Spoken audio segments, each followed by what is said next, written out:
everyone. Hey there, everyone. Welcome to Hot Ones. It's the show with hot questions and even hotter wings. My name's Ryan Hoelscher, and today I'm joined by Taylor Doran. Taylor, how you doing? You went all out. Yeah, well, we're excited to have you, and we wanted to treat you well. So let's get started.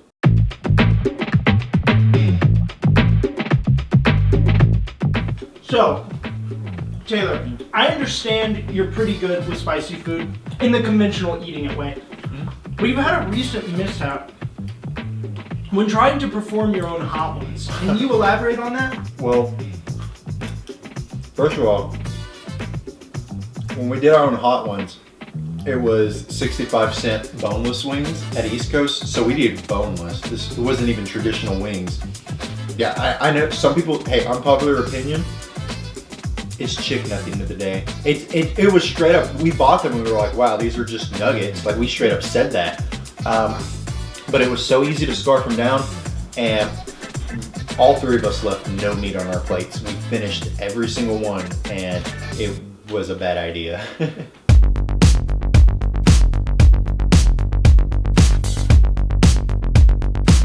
So you recently finished your tenure in your college's basketball pep band. And there's a story you briefly told in an interview about you stealing a school flag during the basketball tournament in Asheville. Can you possibly elaborate on this? Well, I don't know anything about stealing a school flag, but if I knew anything about it, I think I may have saw something. So, as a kid, wasn't me, definitely immature, probably has never had sex in his life. Oh yeah. But there is this area in Asheville. It's like kind of a mall area, but it's like the worst mall you've ever been to. And there's this thing called the SoCon tournament. You know, it's the Southern Conference. They get together and Asheville like goes all out, and they basically try to get your business when you go down there to support your team. And they had this East Tennessee flag. And it's the old logo, and they didn't even bother to update it, and which is lame, but at the same time it's like, hey, that's like a novelty item, like that's pretty fucking sick. And so I said to my friend, this guy said to his friend, and I remember because I was watching, he said, hey, I'm gonna take this flag, and I was witnessing this and said, I'm not gonna stop him because that's pretty fucking cool. So he just walked up and grabbed the flag and like stuffed it down his pants and put his shirt over it, and it didn't feel comfortable from what I can see. And they just casually walked out, and in hindsight, it was really dumb. Well, sounds like you had fun though. Yeah, he did. He did.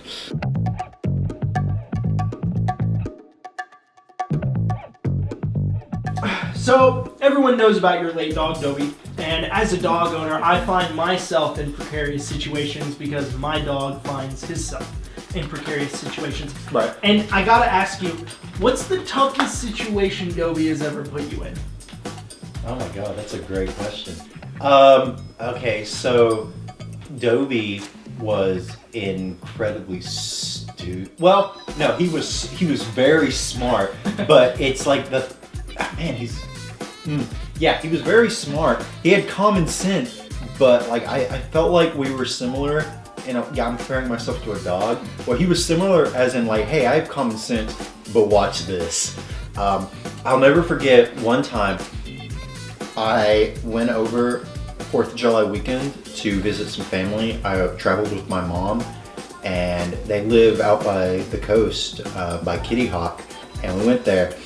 And we have this aunt, and she has like 3 or 4 dogs, and they're all beautiful, and one of them is a black lab.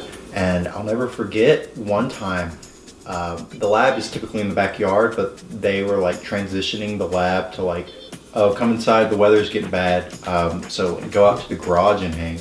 So they're bringing him in, and the lab like ran to the living room, and the lab was just like, you know, being dumb. It was being a dog, and Dobie ran up and chomped its ear and was hanging by its ear, and I was like, I was like, okay, first of all, I'm not getting in between two dogs, especially when like a little one's biting. But then like the lab was like looking around and like didn't even notice what was going on. And Dobie eventually fell, but he like kept jumping up and trying to grab this dog's ear.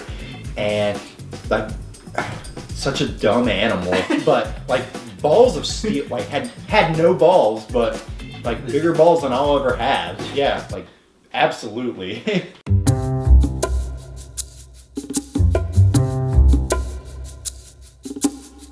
That definitely has we're starting to get there a little bit. It is heating up. Yeah, it's not bad, but this is very fun because it like the heat does stack. I feel like. Oh yeah. They definitely arranged them accordingly until this motherfucker. Yeah, I fucking hate it. Okay, I'm excited. So I found on Facebook a music video you were involved in as an actor for the Kindness People. In the music video, you're on the beach acting out scenes with a stuffed dog. And you're talking to it, you're hugging it, you're running with it. And you're doing this all in public. Any weird stories, or was that just another day in the life of Taylor? Yeah, just because this is, I don't know if you plan on like sharing this, if this is just like between me, you, and like 3 or 4 other people. Friends. Yeah, it'll be weird. I hope one day Connor Golden, hey, shout out to my favorite Mormon missionary. Actually, I have another favorite Mormon mission. We'll talk later. But yes, I have this friend named Connor, and basically we were friends throughout high school. And one year, actually not one year, every year for Christmas, this boy would ask for a dog for Christmas, and his parents would just, be like, no, dogs are a lot of work, and you won't take care of it. And one year they bought him this lifelike, life-size stuffed dog, and he named it Rowdy after the dead dog from Scrubs.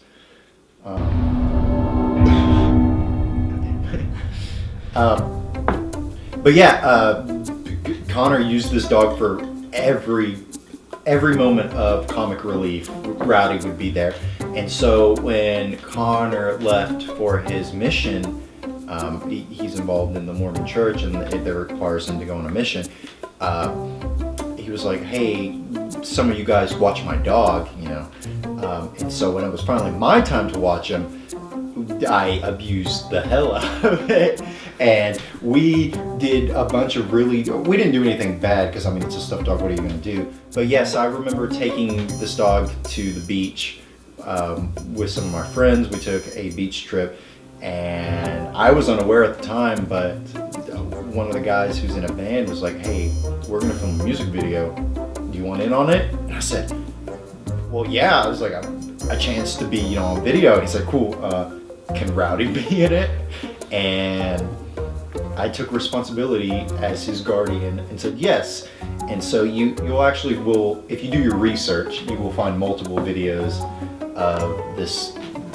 It's always me and Rowdy. We're inseparable at this point, except eventually Connor came back, and now we are no longer seeing each other.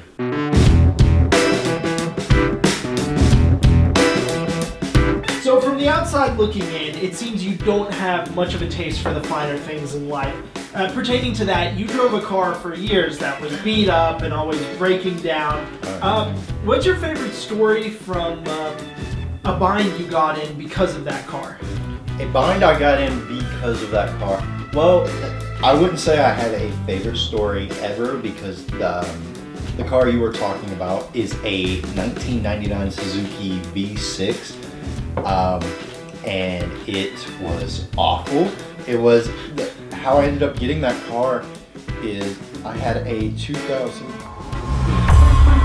Yeah, essentially I got that car because I had a 2004, it might have been like a 202, Honda Civic. It was actually in really great condition. It was my mom's old car, and she never really drove it. And so by the time I got my license, she said, hey, we have this car that I rarely use, and it's in good condition. Do you want it? And so of course I said, heck yeah. And there was a time where I had to spend about 3 or 4 days in Memphis, and my cousin was in town, and he was without a car and asked if he could borrow it. And I said, yeah, while I'm gone, you can, just go crazy. Just, don't wreck it. He said, okay. And the day that I was coming back, he wrecked it, completely totaled it. And so we had a spare car for like emergencies. If it snowed, it was 4-wheel drive. And that became my car, and it was awful. And I remember one time specifically, the brakes went completely out on it. And I remember driving out down by, I was on State of Franklin. It's that red light. If you're heading down State of Franklin, it's like right before Miso's and Zaxby's, and it was raining. And I was like, oh, people in front of me. And I slammed on the brakes, and all of a sudden I hear click. And I was like, what was that sound? And I noticed I was flooring the brakes and nothing was happening. And traffic was piled up. So I pulled the emergency brake, and I'm holding on for dear life. And I was like, I've never been in a wreck before. I was like, stay mentally calm. Stay calm. I was like, just show me your insurance, call the police. I don't know how this works. I was like, do everything. And then the car stopped. My emergency brake kicked in, and you could hear screeching. And I stopped inches before this car, and I froze in shock, and the light turned green, and people were honking at me, and people started passing me, and I just sat there and I said, okay, I'm gonna park this car and never touch it again. And that's exactly what I did.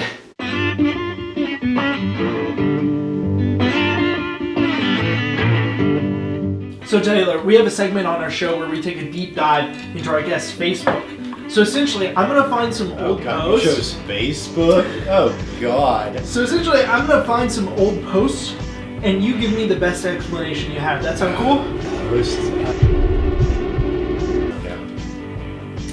This is from 2013. When life gets me down, at least I can watch TBS. So, what were you watching on TBS, and what's going on there? So this is a gross part of my life. 2013, correct? Yeah, I know exactly what I was watching. So TBS involved two things. One, which I'm proud of, it was Conan. I think Conan O'Brien is genius. As I didn't know much of him as a writer at that point. I just knew him as this guy on TV who made me laugh, and he was very different than other talk show hosts because it felt like he was actually involved with like pop culture, and he wasn't afraid to do something really stupid in front of the camera even though it didn't stick. And even if it didn't stick, the audience was like, we would never have seen anyone else do that. So it worked for him. That's half of it, which I'm proud of. The other half I'm not proud of at all because I was into the Big Bang Theory. You know, Taylor, I saw another Facebook post I thought about using, and it was you praising the Big Bang Theory, but I thought you were being ironic, so I didn't use it. No. So there's this thing, and again, I hate to say this, but I would have to rewatch it because I will to this unless I rewatch it. It could be worse than I remember. I think I would genuinely defend the first 3 seasons because it's like, oh, these nerds, and there's this hot girl next door, and they're really weird, and they say stupid shit, and oh, they say something from nerd culture.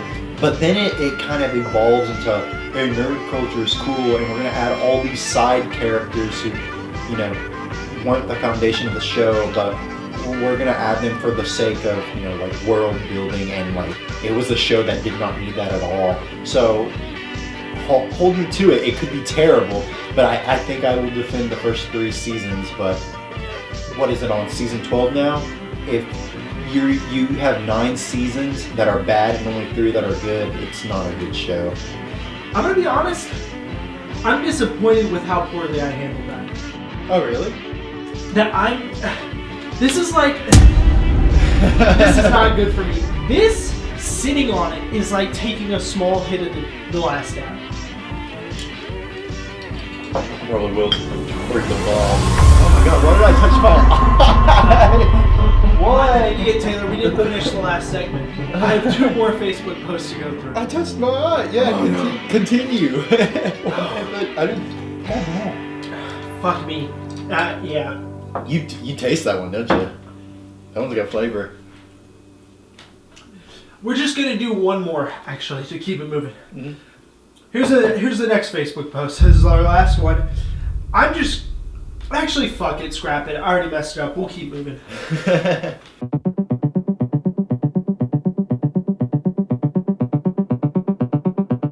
So as we were talking about earlier, you're a man with simple pleasure, living the affordable lifestyle. Okay. I wanted to get the Taylor Doran take on how many consecutive days of wearing pants is too many.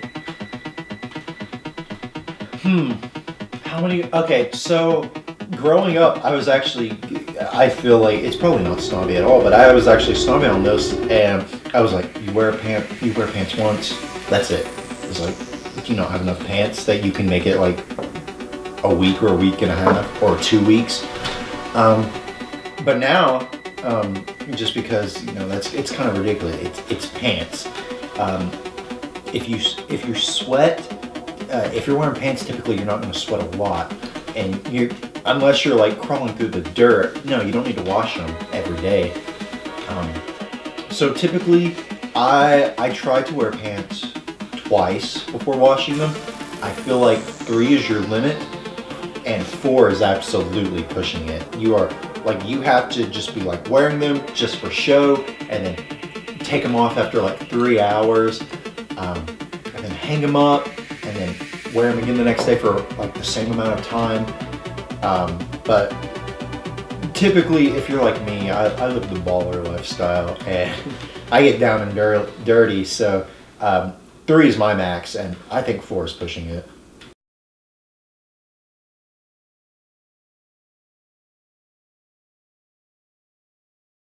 See if you can handle it. It comes up fast. Well, shit. You can, hey, napkin. Wipe it off. No, I'll. Oh, Jesus, Ryan. You'll feel bad. I dealt it. Are you sure? I will trade wings with you. No, what do they say? You reap what you sow. Right, I'm being dead serious. I know you are. I know you are. Please don't finish that wing. We'll do this. Here we go. Hey, okay. Cheers. Cheers. Hey, no, I'll get some of that. Yeah, I'm being dead serious. Here we go.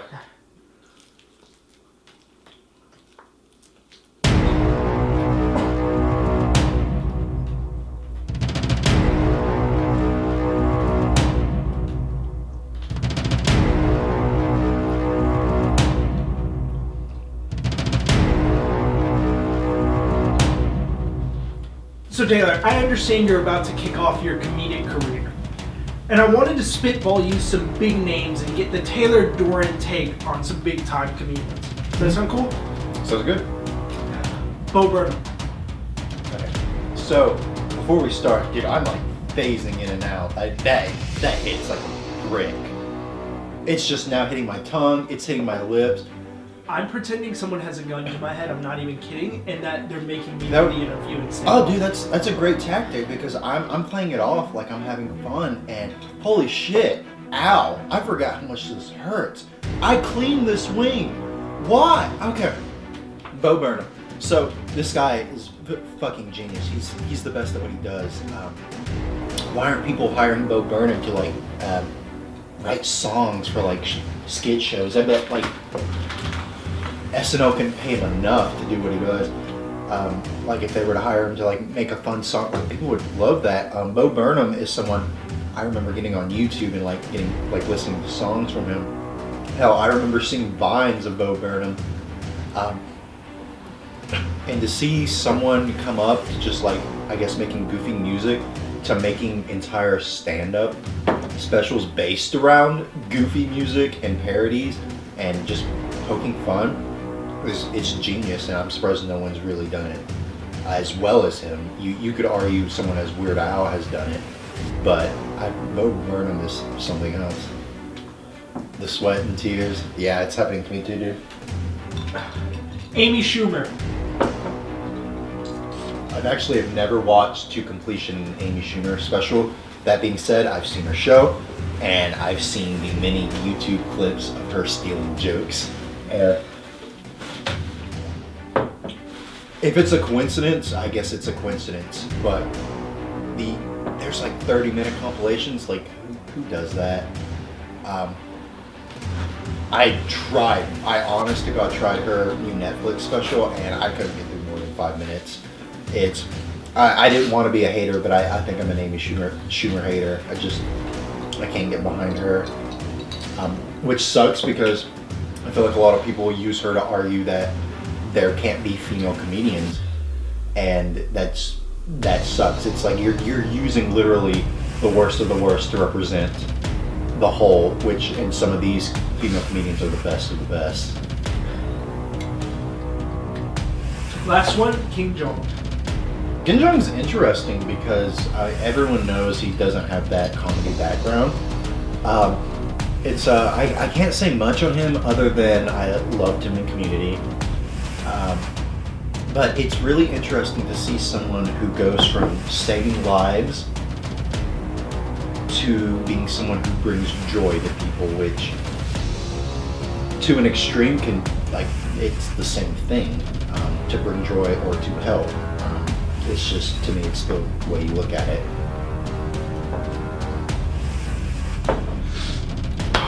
Do you want to do next, or you want to like break? Because we had to break when doing it. The bomb is the hottest sauce I've ever had in my life, and I own this shit.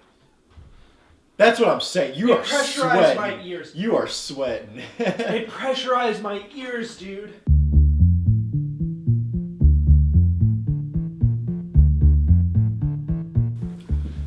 All right, cheers. Yeah, here we go. So Taylor, for any aspiring comedians out there, I know you're new to the game, but that doesn't mean you don't have good advice. What's your one personal rule of comedy? When it comes to comedy, it's know your limit. And what I mean by that is there's this popular belief that, you should be able to say whatever you want in like comedic ways and not be persecuted. Or there's also this belief that's just like, hey, some things are too sensitive to argue about. When it comes to that, you need to be smart with how you approach it. If you're coming off as in you're blatantly making fun of a sensitive subject, or you're being an asshole, there's no, I was just being edgy. There's none of that. No, you're an asshole. It's like, you don't say these things unless you want people to like know that you're going against the grain. And like most, I would argue 99.9% of comedians can't do that well. And so I feel like you do need to be sensitive. You need to be like well aware of times. You need to know what is actually funny and deserves to be made fun of, and what is just like, you're trying to get like a cheap laugh. So you need to know the difference between being controversial and just trying to take the easy way, try to get an easy laugh.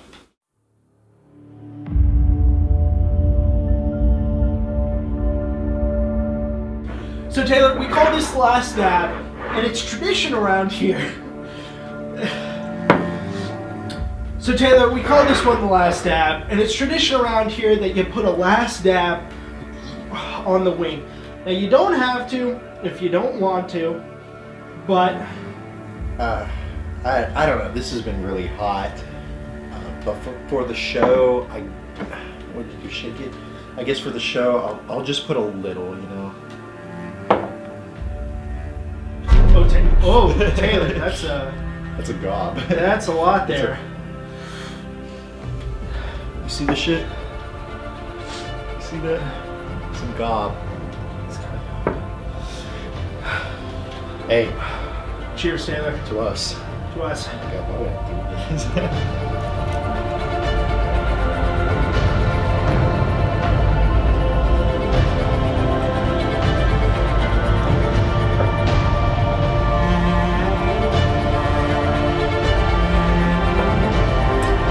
So Taylor, here we are. You've had 10 wings up, 10 wings down, as we blatantly rip off another show with our worst production value, our much worse writing, and ultimately sole audience of friends that might find this slightly funny.